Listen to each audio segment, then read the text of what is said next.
BBC বাংলার সান্ধ্য অধিবেশন প্রবাহতে আপনাদের স্বাগত। আজ আপনাদের সাথে লন্ডন স্টুডিও থেকে আছি মানসী বড়ুয়া। বাংলাদেশের সর্বশেষ গুরুত্বপূর্ণ আপডেট সংবাদে আপনাকে স্বাগত। শুরুতেই সংবাদ শিরোনাম, পরে বিস্তারিত। প্রথমেই জানাবো আমাদের হাতে থাকা সর্বশেষ গুরুত্বপূর্ণ সবথেকে তাজা আপডেট সংবাদ। নওগাঁয় তারেক রহমান বললেন, হুট করে প্লেনে চড়ে বিদেশে পালিয়ে যাওয়ার পরিকল্পনা আমার নেই। বিএনপি চেয়ারম্যান তারেক রহমান বলেছেন, আমি ১৭ বছর দেশে থাকতে পারিনি, তাহলে এত বছর দেশের উন্নয়ন কি হয়নি? যেখানে যাই সব জায়গায় সবাই এটা আবদার করে ওটা আবদার করে। এর থেকেই বোঝা যায় বাংলাদেশে কোনো উন্নয়ন হয়নি বিগত ১৭ বছরে। আমরা ক্ষমতায় গেলে বাংলাদেশকে উন্নয়নের জোয়ারে ভাসিয়ে দেয়া হবে। তিনি বলেন, আমি হুট করে প্লেনে উঠে পালিয়ে যাবার লোক নই।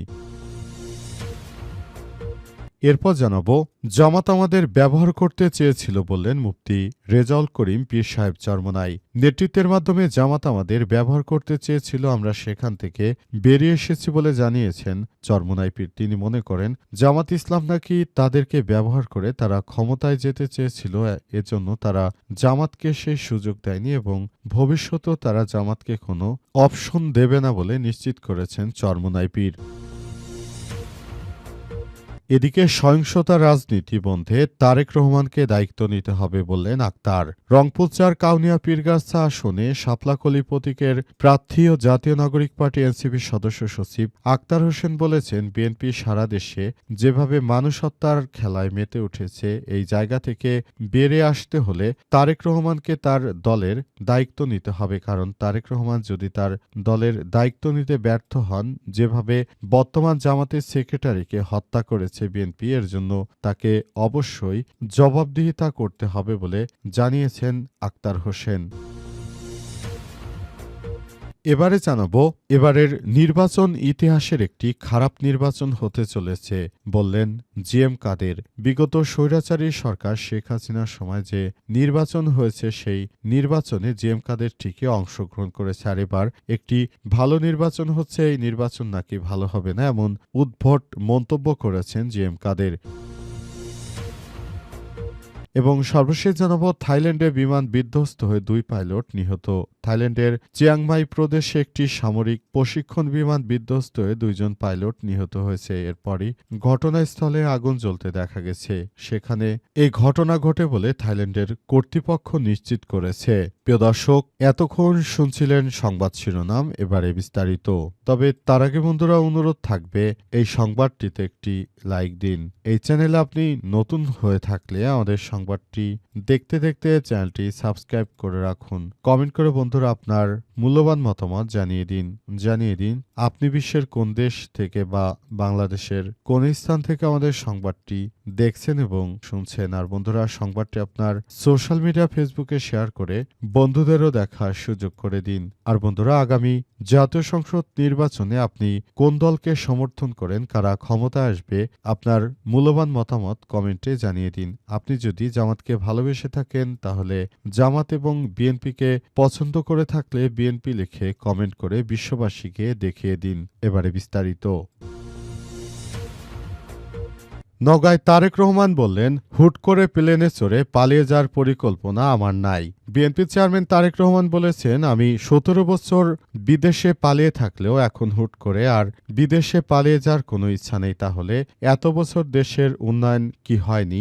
যেখানে যাই সবাই বিভিন্ন বিষয় আবদার করে, তবে হুট করে প্লেনে চড়ে পালিয়ে যাওয়ার পরিকল্পনা স্বৈরাচারের মতো আমার নাই। আমাদের তো আর যাওয়ার কোনো জায়গা নেই। রাত ৭টায় নওগাঁ শহরের এটিএম মাঠে জেলা বিএনপি আয়োজিত সমাবেশে প্রধান অতিথির বক্তব্যে তারেক রহমান এসব কথা বলেন। তারেক রহমান বলেন, গত ১৬ বছরে দেশের মানুষের ভাগ্যের কোনো উন্নয়ন ও পরিবর্তন হয়নি। আমাদের গ্রামের মানুষের উন্নয়ন ও ভাগ্য পরিবর্তন করতে চাই, নারীদের ভাগ্য পরিবর্তন করতে চাই। মানুষ যেন নিরাপদ পথে ঘাটে হাঁটতে পারে এবং নিরাপদে ঘুমাতে পারে, সেই প্রচেষ্টা আমরা করতে চাই বলে জানিয়েছেন তিনি। তারেক রহমান আরো মনে করেন, নতুন বাংলাদেশ গড়ে তুলতে হলে বিভিন্ন জায়গায় আমরা যে সমস্যাগুলি দেখছি, সেসব সমস্যাগুলোকে আমাদের তাদেরকে আইডেন্টিফাই করতে হবে। আমরা মনে করি এবার জাতীয় সংসদ নির্বাচনে সবাইকে একসঙ্গে নিয়ে নতুন বাংলাদেশ গড়ে তুলতে পারবো, সেজন্য ধানের শীষ প্রতীকে ভোট দেওয়ার জন্য আহ্বান জানান তারেক রহমান। তবে বিভিন্ন কার্ডের বিষয়ে তিনি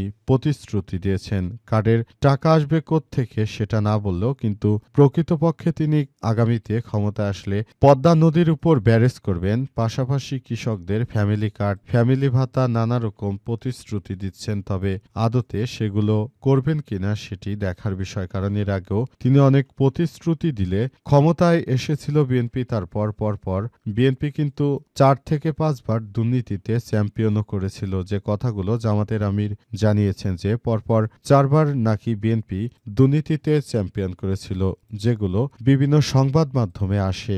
আমাদের সামনেও সেই তথ্যগুলো এসেছে এবং সেখান থেকে আপনাদের জানানো। জামাত আমাদের ব্যবহার করতে চেয়েছিল বললেন মুফতি রেজাউল করিম।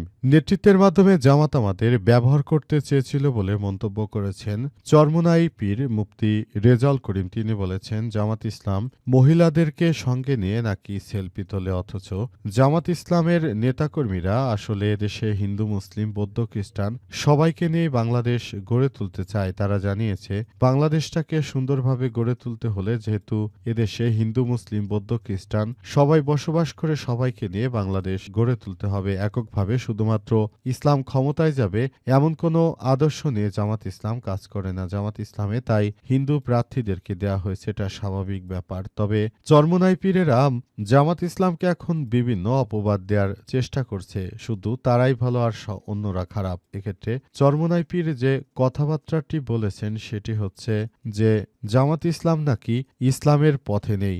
এখন তারা নিজেদেরকে প্রায় 150টি সিটে নাকি তাদের এ গ্রেড। তারা বলেছিল এখন বিভিন্ন জায়গায় তাদের জনসভায় দেখা যাচ্ছে হাতে গোনা 20 থেকে 25 জন মানুষ হয় তাদের এক একটি জনসভায়। এর থেকেই বোঝা যাচ্ছে আগামী জাতীয় সংসদ নির্বাচনে তারা কোনো আসনই পাবে না। সুতরাং এখন এই বিষয়টিকে খুবই গুরুত্ব সহকারে দেখতে হবে এবং এই ব্যাপারটিকে খুবই ভালোভাবে দেখতে হবে জামাত ইসলামের। কারণ জামাত ইসলাম যে একটি আদর্শিক রাজনৈতিক দল, তাদের মূল কথা হচ্ছে তারা আগামী জাতীয় সংসদ নির্বাচনে নতুন বাংলাদেশ গড়ে তুলতে চায় এবং তারা চায় যেন বাংলাদেশের প্রতিটি মানুষ যেন ভালোভাবে বাংলাদেশটাকে রিপ্রেজেন্ট করতে পারে, সেটি নিশ্চিত করা। আর সেদিক দিয়েই বাংলাদেশ জামাত ইসলাম তাদের পলিসি সামিট থেকে পুরো বিষয়টি জানিয়েছেন। সহিংসতা রাজনীতি বন্ধে তারেক রহমানকে দায়িত্ব নিতে হবে বললেন আক্তার।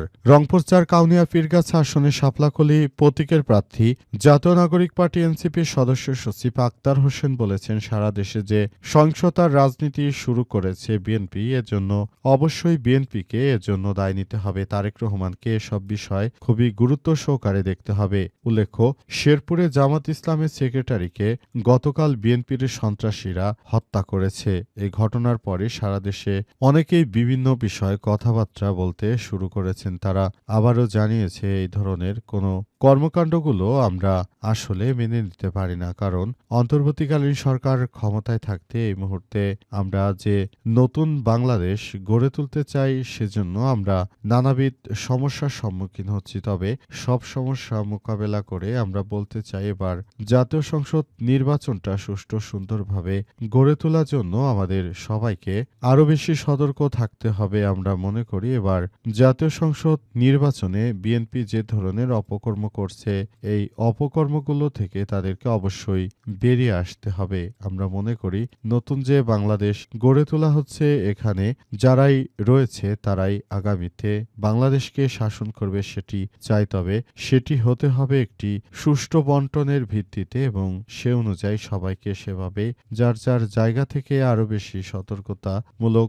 কর্মকাণ্ডের মধ্যে থাকতে হবে বলে জানান তিনি। তারেক রহমানের নেতাকর্মীরা যেভাবে নিরীহ মানুষকে হত্যা করছে, নানাভাবে অপচেষ্টা চালাচ্ছে, এই জায়গা থেকে সময় এসেছে এখান থেকে সবাইকে বেরিয়ে আসতে হবে বলে মনে করেন আক্তার। সেজন্য তিনি বিএনপির তারেক রহমানকে সেভাবে আহ্বান জানিয়েছেন যাতে করে তিনি তারেক রহমান তার জায়গাটি থেকে নিজের জায়গা থেকে তার দলকে কিভাবে ফেরত আনা যায় সেসব বিষয় নিয়ে সবার সঙ্গে যেন আলাপ আলোচনা করেন এবং সবাইকে নিয়ে যেন ভাবেন, সে বিষয়টি সামনে তুলে ধরা হয়েছে।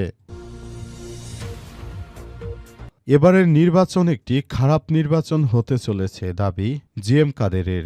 জিএম কাদের দাবি করেছেন এবারের জাতীয় সংসদ নির্বাচন নাকি একটি খারাপ নির্বাচন হতে চলেছে, অথচ বিগত সময় স্বৈরাচারী সরকার যখন প্রতিটি নির্বাচন করেছে, যে নির্বাচনগুলোতে অন্যান্য দলের অংশগ্রহণ ছিল না, তখন সেই নির্বাচনে জিএম কাদেরেরা কিন্তু ঠিকই সেই নির্বাচনে অংশগ্রহণ করেছে এবং শেখ হাসিনার তোষামোদী করেছে। কিন্তু এখন যখন একটি সুষ্ঠু নির্বাচন অনুষ্ঠিত হতে যাচ্ছে, তখন তিনি নানাভাবে বিএনপি পক্ষ নিলেও সরকার এবং জামাত ইসলামের কড়া সমালোচনা করছে। জিএম কাদের বলেন, এবারের নির্বাচনটি সুষ্ঠুভাবে করার জন্য আমরা প্রচেষ্টা চালিয়েছিলাম, কিন্তু এবারের নির্বাচনটা নাকি সুষ্ঠুভাবে হবে না। তিনি আরো দাবি করেন যে গণভোটে যে সরকার এবার যে গণভোটের কথা বলছে, এই গণভোটের বিষয়টি নাকি সম্পূর্ণ একটি খারাপ একটি বিষয়। কারণ হিসেবে তিনি তুলে ধরেছেন যে গণভোটের মধ্য দিয়ে অন্তর্বর্তীকালীন সরকারের প্রধান উপদেষ্টা তিনি যে ক্ষমতায় রয়েছেন,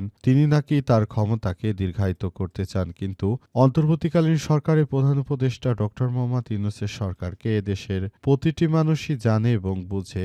সরকার কখনো এই ধরনের কোনো বক্তব্য দেবে না বা এই ধরনের কোনো কাজ তিনি করবেন না। কারণ হিসেবে বলা যায় তিনি সরকারে যাওয়ার কোনো ধরনের ইচ্ছাই তার ছিল না, কিন্তু নাহিদ ইসলাম ও সমন্বয়কদের অনুরোধে অন্তর্বর্তীকালীন সরকার এই ক্ষমতা বসেছেন। সুতরাং সেখান থেকেই বলা যায় তার এই ক্ষমতা লোভের কোনো বিষয় নেই, বরঞ্চ জনগণের সামনে জিএম কাদের আবারও ভুল বার্তা দিচ্ছে এবং গণভোট নিয়ে মিথ্যা প্রচারণা প্রোপাগান্ডা ছড়িয়ে দিচ্ছেন জিএম কাদের, এমনটাই জানা যাচ্ছে। এই জিএম কাদেরের জায়গা থেকে সবাইকে আরো বেশি সতর্ক থাকতে হবে এবং এই ফ্যাসিস্টের দোসরকে অবশ্যই আইনের আওতায় নিয়ে আসা উচিত বলে মনে করছে সবাই।